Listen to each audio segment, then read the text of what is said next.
মাত্র 50 টাকায় গরুর মাংসের হালিম এবং 150 টাকায় এত বড় যদি গরুর নলি পেয়ে যান তাহলে কেমন হয় বলুন তো। ভিডিওটা বেশি লম্বা করবো না, আজকে আপনাদের সাথে আন্ডাররেটেড একটা হালিম এবং নলির দোকানের সাথে পরিচয় করিয়ে দেব, যেটার লোকেশন চৌমাথা লেক থেকে ঢুকতে এই দোকানটা বাজে। এই দোকানটার হালিম আমি দীর্ঘ 2-3 দিন যাবত ট্রাই করেছি এবং চিন্তা করলাম আপনাদের সাথে একটু শেয়ার করি। যদিও 50 টাকার ভিতরে সে 3-4 পিস গরুর মাংস কিভাবে দেয় আমার মাথায় আসে না, আল্লাহ জানে অন্য কোনো মাংস কিনা। তবে হালিমের বিষয়ে একটা জিনিস আপনাদেরকে জানিয়ে রাখি, অনেক ব্যবসায়ীরাই এই কাজটা করে। এখন উনি করছে কিনা আমি সঠিক জানি না। সেটা হলো এই ব্যবসায়ীরা করে কি, আগের দিনের যে খিচুড়ি রয়ে যায় সেটা পরের দিন হালিমে তারা বিলিন্ডার করে মিক্স করে ফেলে। তো এই জিনিসটা কিন্তু অনেক হোটেল ব্যবসায়ীরাই করে, আর এটা কিন্তু প্রমাণিত। আর আমি আপনাদেরকে বলবো যে তার হালিমের টেস্টটা ভালো আর মাংসর পরিমাণ ভালোই দিয়ে থাকে, প্রায় 4-5 পিস। তার জন্য আমার কাছে একটু কেমন যেন মনে হইলো যে আসলে উনি করে কিনা।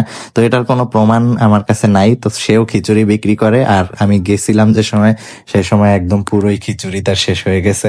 এর জন্য আর কি আমি একটু টেনশন ফ্রি হয়েছি, আর আপনাদের সাথেও চিন্তা করলাম যে একটু শেয়ার করি। ওনার নাকি প্রতিদিনই খিচুড়ি শেষ হয়ে যায়, তার জন্য আর আমি এই টেনশনে থাকি নাই, আমি হালিমটা নিয়ে নিছি।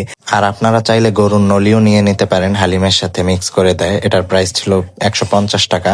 তো ভিডিওটা আজকের মতো এইটুকুই। সবাই এখানে এসে হালিম ট্রাই করতে পারেন, টেস্ট আশা করি খারাপ লাগবে না।